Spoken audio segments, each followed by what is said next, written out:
이 시간 함께 보실 하나님의 말씀은 민수기 31장 1절과 2절 말씀입니다. 시작. 주께서 모세에게 말씀하여 이르시되 미디안 족속에게 이스라엘 자손의 원수를 갚으라. 그 뒤에 내가 내 백성에게로 거두어지리라 하시니. 저는 오늘 원수를 갚으시는 하나님이라는 제목으로 하나님의 말씀과 은혜를 나누기 원합니다. 원수를 갚으시는 하나님, 우리 잠시 기도하고 시작하겠습니다. 놀랍고 위대하신 하나님, 우리가 이 시간 참으로 귀하고 복된 오후 예배 시간으로 모일 수 있도록 이끌어 주시니 참으로 감사합니다. 이 시간 우리의 마음을 성령님으로 충만케 하여 주시고 주님께서 친히 권능으로 이 시간 붙드시며 이끌어 주시기를 원합니다. 우리가 주님 말씀 앞에 모였사오니 주님께서 친히 기록된 말씀을 통해서 생생하게 우리 각자에게 말씀해 주시기를 원합니다. 이 시간을 강하신 주님의 손에 온전히 맡겨드리며 우리 주 예수 그리스도의 이름으로 기도드렸습니다. 아멘. 오늘 말씀의 제목은 원수를 갚으시는 하나님입니다. 성경을 믿지 않는 세상 사람들도 익숙하게 잘 알고 있는 성경 구절이 몇 가지 있습니다. 그것은 먼저 창세기 1장 1절로 처음에 하나님께서 하늘과 땅을 창조하셨다는 말씀일 것입니다. 그리고 눈에는 눈, 이에는 이라는 강력한 복수에 대한 말씀이 널리 알려져 있고, 또한 원수를 사랑하라 라는 말씀도 널리 알려진 말씀 중 하나입니다. 또한 하나님께서 세상을 이처럼 사랑하셔서 자신의 독생자를 주셨다는 요한복음 3장 16절 말씀도 너무나 유명하게 잘 알려진 말씀 중 하나입니다. 그런데 이처럼 널리 알려진 말씀들 중에 서로 반대가 되는 것처럼 보이는 표현들이 있습니다. 그것은 바로 눈에는 눈, 이에는 이라는 표현과 원수를 사랑하라 라는 말씀입니다. 눈에는 눈이라는 복수에 대한 말씀은 마치 원수를 사랑하기보다는 가차없이 갚으라 라고 말씀하시는 것처럼 보이고, 또 원수를 사랑하라 라는 예수님의 말씀은 그의 반대인 것처럼 보이기 때문입니다. 오늘 우리가 함께 읽은 민수기 31장 말씀은 미디안 족속에게 이스라엘 자손의 원수를 갚으라 라고 말씀하시는 하나님의 말씀으로 시작되고 있습니다. 그것은 모세에게 주어진 마지막 미션이었습니다. 2절 말씀을 잠시 영어로 보시면 avenge라는 단어로 시작되고 있는데, 이것은 말 그대로 원수를 갚으라 라는 뜻입니다. 얼마 전에 우리 아이들이 좋아하는 어벤져스라는 영화가 유행을 하였는데, 성경은 하나님께서 가장 강력하신 어벤져, 즉 원수를 갚으시는 분이심을 말씀하고 있습니다. 우리 잠시 로마서 말씀으로 가셔서 로마서 12장 19절 말씀을 보시겠습니다. 시작. 극진히 사랑하는 자들아, 너희 스스로 원수를 갚지 말고 도리어 진노에 맡기라.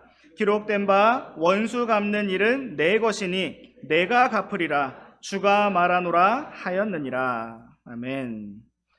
이 말씀과 같이 하나님께서 원수를 사랑하라고 말씀하시고 스스로 원수를 갚지 말라고 말씀하신 까닭은 하나님께서 친히 복수하시고 모든 원수를 갚으시는 분이시기 때문입니다.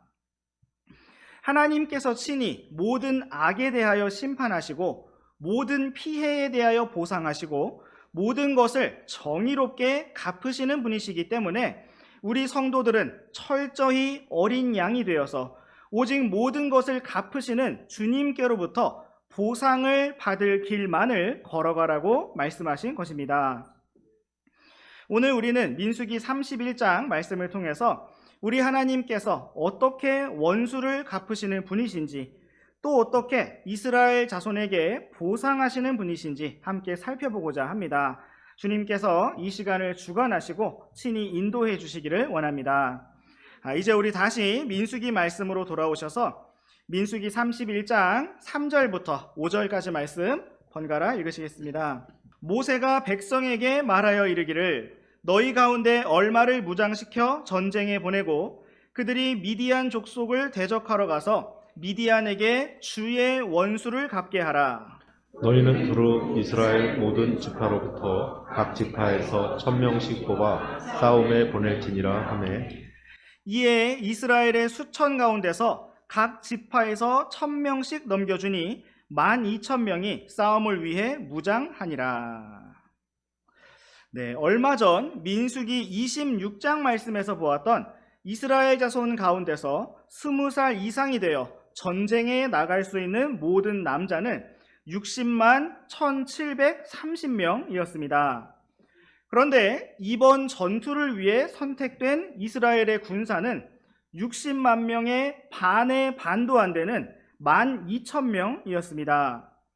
이들은 이스라엘 각 지파에서 1000명씩 뽑아 선출한 특전사 중에 특전사였고, 이스라엘 민족의 원수를 갚는, 주의 원수를 갚는 자들로 말하자면 이스라엘의 어벤져스 팀이었습니다.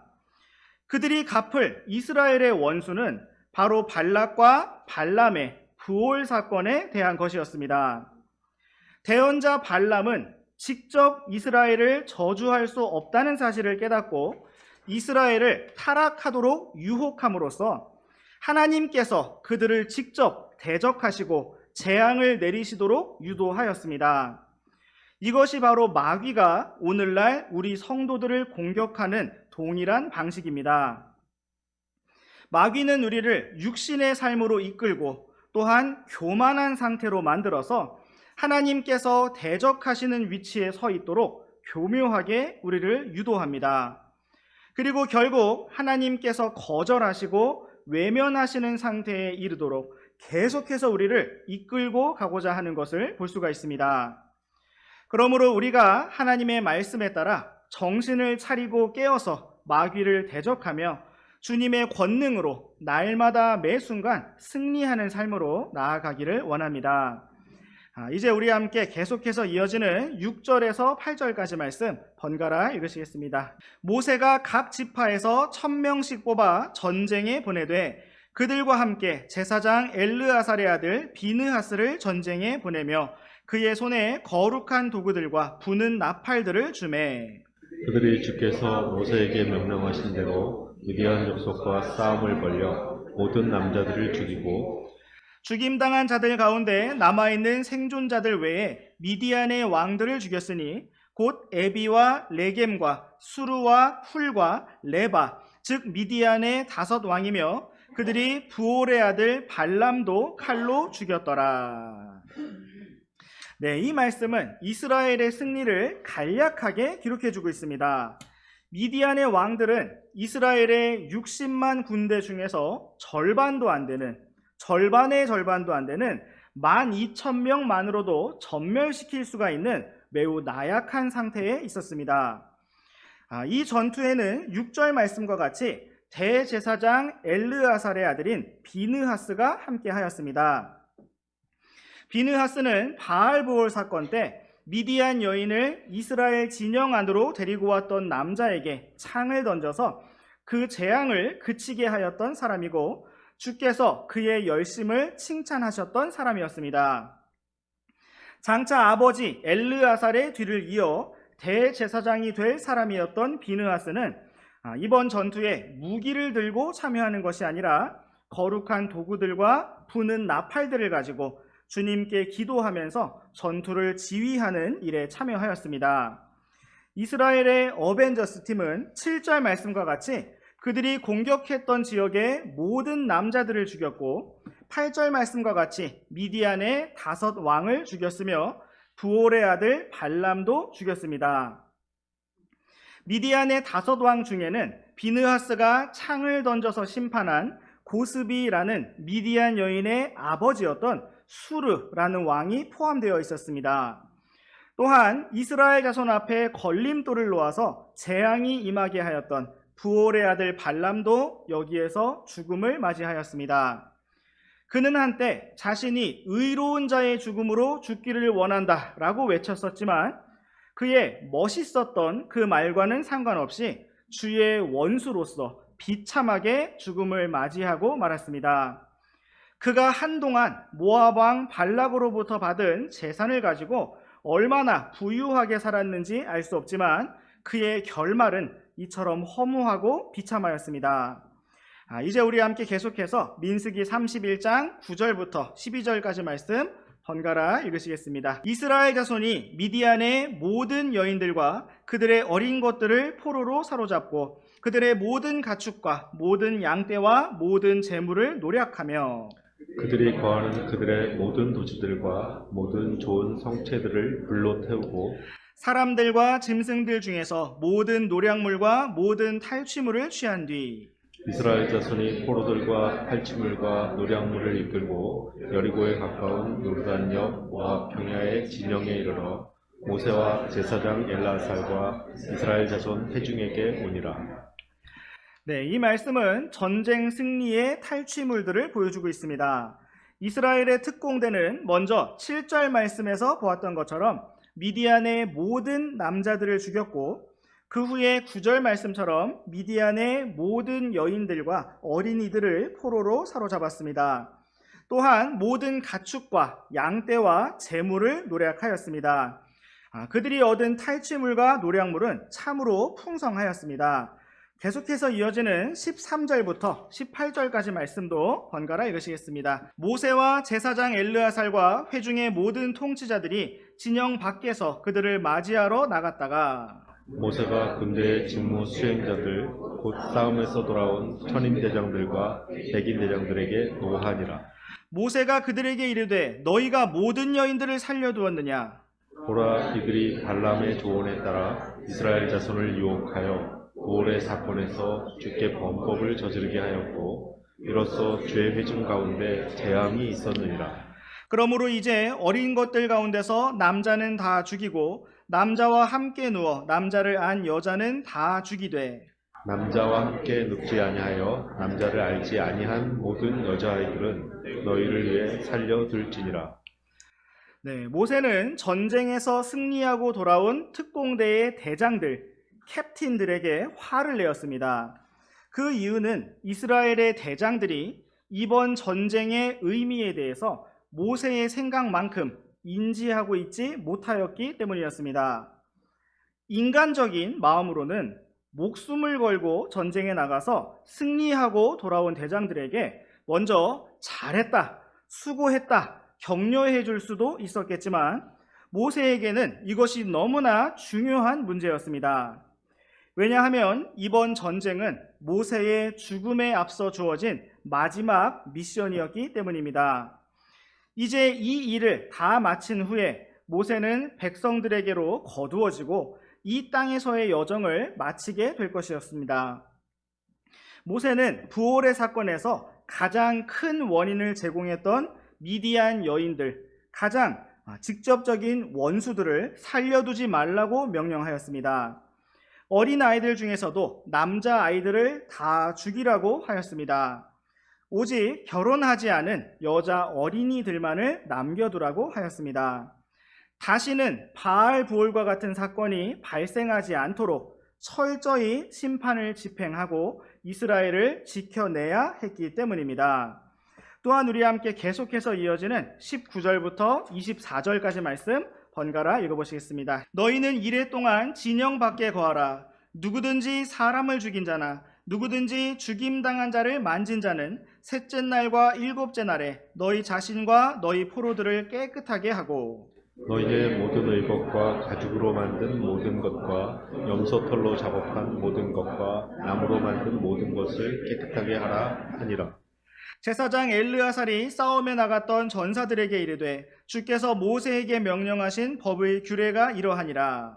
오직 금, 은, 노, 쇠, 주석, 납 등 불에 견딜 만한 것은 다 불을 통과하게 하라. 그러면 그것이 정결하게 되리라. 그럼에도 불구하고 거룩히 구별하는 물로 그것을 깨끗하게 할 것이요 불에 견디지 못하는 모든 것은 그 물을 통과하게 할지니라. 너희는 일곱째 날에 너희 옷을 빨고 정결하게 된 뒤 진영에 들어올지니라 하니라. 네, 이제 이 말씀은 전쟁 후에 정결하게 하는 절차에 대하여 말씀하고 있습니다. 이러한 과정은 이번 전투에서만 특별히 적용된 것이 아니라 19절 말씀에서 누구든지라고 기록하고 있는 것처럼 모든 전쟁에서와 일상생활에서도 동일하게 적용되는 규칙이었습니다. 누구든지 사람을 죽인 자나 죽임당한 자를 만진 자는 셋째 날과 일곱째 날에 자신을 깨끗하게 해야 했습니다. 옷을 빨고 몸을 씻고 어떠한 감염이나 질병으로 인해서 건강에 이상이 없는지를 살피는 일주일 기간 동안 진영 밖에 거하여야 했습니다. 또한 전쟁터에 입고 나갔던 모든 의복과 장비를 다 소독해야 했습니다. 불을 견딜 수 있는 금속은 불을 통과하여 소독하고 불을 견딜 수 없는 물건들은 물로 씻어내야 했습니다. 인간적인 마음에서 보자면 어떻게 목숨을 걸고 전쟁하고 돌아온 사람들을 진영 밖에 일주일 동안 두느냐라고 말할 수도 있었을 것입니다. 가족들도 빨리 보고 싶을 것이고 또 이웃들과도 즐겁게 만나고 싶을 텐데 그걸 못하게 막고 일주일 동안이나 진영 밖에 격리되어야 한다니 너무한 것 아니냐라고 말할 수도 있었을 것입니다. 그러나 인간적인 마음보다 중요한 것은 바로 하나님의 말씀입니다. 하나님께서 모세를 통해 명령하신 법은 이스라엘 자손 모두를 안전하게 지키고 보존하는 법이었으므로 그 누구도 서운하게 생각하지 말고 말씀대로 순종했어야 합니다. 이처럼 오늘날 우리에게 하나님의 뜻은 때로는 너무하게, 때로는 서운하게 느껴질 수도 있습니다. 그럼에도 불구하고 우리는 하나님의 뜻이 나에게 가장 선하고 가장 좋은 길이라는 사실을 믿어야 합니다. 참으로 우리가 언제나 가장 지혜로운 주님의 말씀 안에서 주님과 동행하는 길로 나아가기를 원합니다. 이제 우리 함께 민수기 31장 25절부터 31절까지 말씀 번갈아 읽어보시겠습니다. 주께서 모세에게 말씀하여 이르시되 너와 제사장 엘라살과 회중의 우두머리 아버지들은 빼앗은 탈취물 즉 사람과 짐승의 통수를 조사한 뒤 그 탈취물을 두 몫으로 나누어 싸움에 나가 전쟁을 했던 자들에게 주고 또 온 회중에게 주며 싸움에 나갔던 전사들로부터 사람이나 소나 낙이나 양떼 500군 중 한 원을 취해 주께 곡물로 드리되 그들이 얻은 절반에서 그것을 취해 주의 거제 헌물로 제사장 엘르아살에게 주라. 또 너는 이스라엘 자손이 얻은 절반에서 사람이나 소나 낙이나 양떼나 온갖 종류의 짐승들의 50분의 1목을 취해 주의 성막에 관한 책무를 지키는 레위 사람들에게 줄지니라 하시니 모세와 제사장 엘르아살이 주께서 모세에게 명령하신 대로 행하니라. 네, 이 말씀은 하나님께서 이스라엘 자손에게 주신 전리품을 나누는 특별한 방법을 보여주고 있습니다. 그것은 먼저 27절 말씀에 기록된 것처럼 모든 탈취물을 두 몫으로 절반으로 나누어서 싸움에 나가 전쟁을 했던 자들에게 한 몫을 주고 전쟁에 나가지 않은 이스라엘 온 회중에게 한 몫을 주는 것입니다. 왜냐하면 전쟁 승리의 요인이 전쟁에 나가서 싸운 군사들에게만 있는 것이 아니라 그들이 속한 가정과 이웃, 이스라엘 민족 모두에게 있었기 때문입니다. 이와 같은 분배의 원리는 오늘날 영적인 영역에서도 동일합니다. 교회에서 어떠한 사역자를 세우고 또 파송하는 일이 있을 때에 가장 앞서서 주님을 섬기는 사역자들만 보상을 받는 것이 아니라 교회 안에서 함께 기도하고 파송하고 지원하는 모든 지체들이 동일한 몫의 절반의 보상에 참여하게 되는 것입니다. 물론 개인적으로 각자 가져가는 비율에서는 다소 차이가 있었습니다. 탈취물의 절반이 전쟁에 나갔던 12,000명에게 주어졌고 나머지 절반이 200만 명의 회중들에게 주어졌기 때문입니다. 또한 28절과 29절 말씀은 전쟁에 나갔던 자들이 주님께 드릴 곡물에 대해 말씀하고 있습니다. 전쟁에 나갔던 자들은 사람이나 소나 나귀나 양떼 중에서 500분의 1을 취해 주의 거제 헌물로 제사장 엘르아살에게 주어야 했습니다. 또한 30절과 31절 말씀은 전쟁에 나가지 않았던 이스라엘 자손의 목 중에서 50분의 1을 레위 사람들에게 주어야 한다고 말씀하고 있습니다. 이처럼 레위 사람들과 제사장들은 전쟁에 군사로 참여하지 않았고 약속의 땅에서도 어떠한 상속 재산을 얻지 못하였기에 이와 같은 전쟁의 탈취물들을 나눌 때에 자신의 몫을 따로 받지 않고 이스라엘 자손이 얻은 몫에서 일정 비율로 드려지는 부분을 받게 되었습니다. 계속해서 이어지는 32절 말씀부터는 이스라엘 자손이 얻은 전리품이 얼마나 되었는지를 보여주고 있습니다. 계속해서 눈으로 훑어보시면 32절 말씀과 같이 전사들이 붙잡은 전체 양들은 67만 5천 마리가 되었습니다. 소는 7만 2천 마리, 나귀는 6만 1천 마리, 또 결혼하지 아니한 여자들이 3만 2천 명이 있었습니다. 과거 바알보올 사건 때 재앙으로 죽었던 이스라엘 사람들이 2만 4천 명이었는데 그보다 더 많은 사람들이 이스라엘 진영에 새로 더해지게 되었습니다. 36절 말씀부터는 전쟁에 나갔던 전사들의 몫이 얼마였는지를 기록하고 있고 주님께 드려진 500분의 1의 숫자가 얼마였는지를 기록하고 있습니다. 그리고 42절과 43절 말씀부터는 이스라엘 자손에게 주어진 절반의 몫이 얼마였는지 또 주님께 드려진 50분의 1이 얼마였는지 그 수를 보여주고 있습니다. 이제 우리와 함께 민수기 31장 48절과 49절 말씀 번갈아 읽어보시겠습니다. 군대의 수천을 다스리는 직무 수행자들 곧 천인 대장들과 백인 대장들이 모세에게 가까이 와서 모세에게 이르되 당신의 종들이 우리 휘하에 있는 전사들의 총수를 조사하였는데 우리 중에서 한 사람도 모자라지 아니하므로. 이 말씀은 이스라엘 자손이 말 그대로 완전한 승리를 거두었음을 보여주고 있습니다. 12,000명의 전사들이 싸우러 나갔는데 돌아와서 살아남은 생존자 전사들의 총수를 조사해 보니 한 사람도 모자라지 아니하고 모두가 살아 있었다는 것입니다. 이것은 하나님께서 이 전쟁을 어떻게 지휘하셨고 어떻게 완전하게 원수를 갚으셨는지 보여주고 있는 것입니다. 앞서 우리는 이스라엘의 전사들이 취한 탈취물들을 보았는데 양들의 수만 다시 한번 보시면 36절 말씀처럼 전사들에게 주어진 절반 몫의 양이 33만 7,500마리였고 37절 말씀처럼 주께 곡물로 드린 왕은 그것의 500분의 1인 675마리였습니다. 이처럼 주님께 드린 양을 빼고 나면 33만 6,825마리가 남는데 이것을 군사들의 수대로 나누기 12,000을 하면 한 사람당 28마리의 양을 가지고 갈 수가 있었던 것을 볼 수가 있습니다. 이 외에도 소와 나귀를 2-3마리씩 가져갈 수가 있었습니다.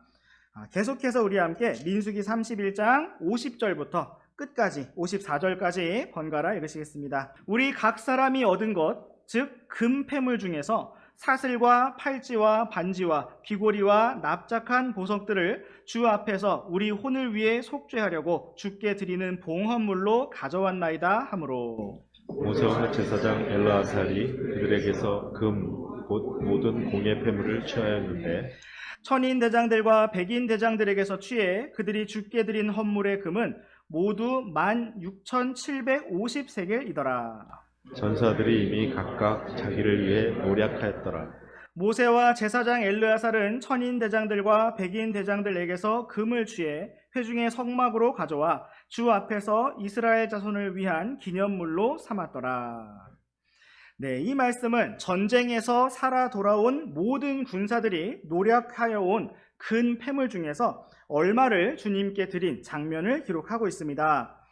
여기에서 하나님께서는 모든 가축들과 또 포로들에 대해서는 백성들과 나누라고 말씀하셨지만 전사들이 노력한 금 폐물에 대해서는 아무런 말씀도 주지 않으셨습니다.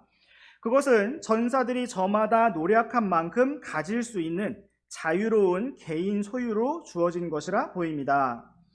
그러나 이스라엘의 전사들은 자기들 가운데 한 사람도 죽지 않고 완전한 승리를 거둔 것에 대해 하나님의 권능, 하나님의 승리를 인정하지 않을 수가 없었기 때문에 주님께 감사와 속죄의 봉헌물을 드리지 않을 수가 없었습니다.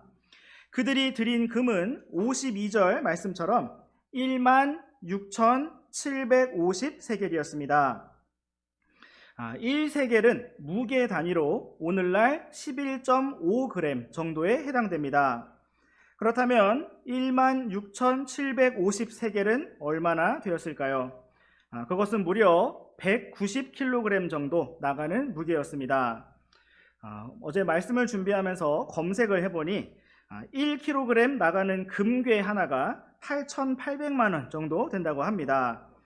이스라엘의 전사들이 드렸던 금을 오늘날 가치로 환산하면 약 167억 원 정도 되는 무게였습니다.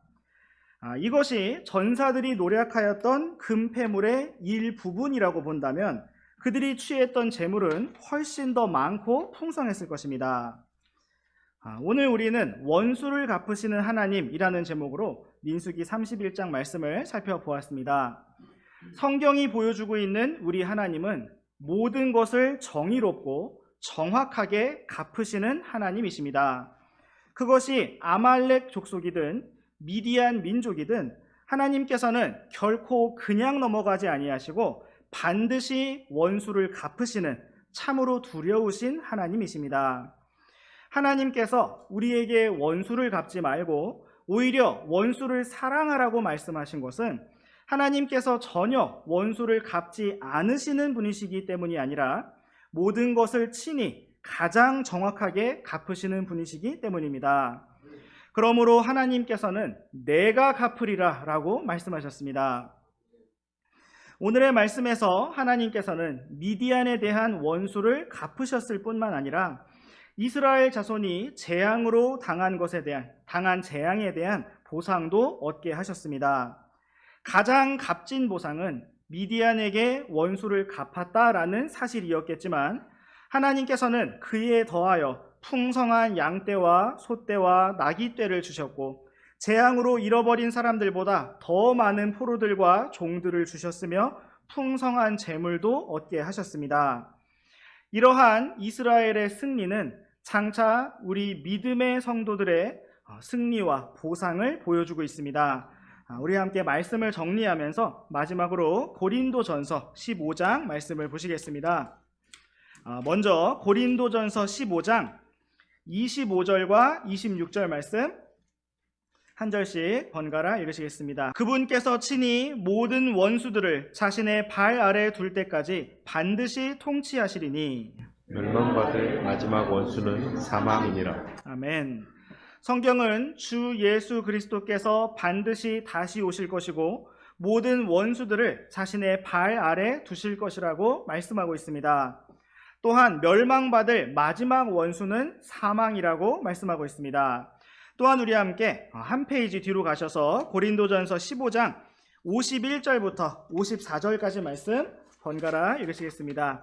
보라, 내가 너희에게 한 신비를 보이노니 우리가 다 잠자지 아니하고 마지막 나팔 소리가 날 때에 눈 깜짝할 사이에 순식간에 다 변화되리라. 나팔 소리가 나매 죽은 자들이 썩지 아니할 것으로 일으켜지며 우리가 변화되리니 이는 이 썩을 것이 반드시 썩지 아니함을 입고 이 죽을 것이 반드시 죽지 아니함을 입을 것이기 때문이라. 그리하여 이 썩을 것이 썩지 아니함을 입고 이 죽을 것이 죽지 아니함을 입을 때에는 사망이 승리 가운데서 삼켜졌도다 하고 기록된 말씀이 성취되리라. 아멘. 이 말씀과 같이 주 예수 그리스도께서 공중에 재림하실 때 우리는 마지막 나팔 소리와 함께 눈 깜짝할 사이에 순식간에 변화되어 올라갈 것입니다. 먼저 그리스도 안에서 잠든 성도들이 다시는 썩지 아니할 몸으로 부활하여 일어날 것이고 살아남아 있는 우리 성도들은 결코 죽지 아니하는 변화된 몸을 입고 공중으로 채어 올라갈 것입니다. 그때 우리의 마지막 원수인 사망이 승리 가운데 삼켜지게 될 것이고 우리는 영원한 안식과 영광을 누리기 시작할 것입니다.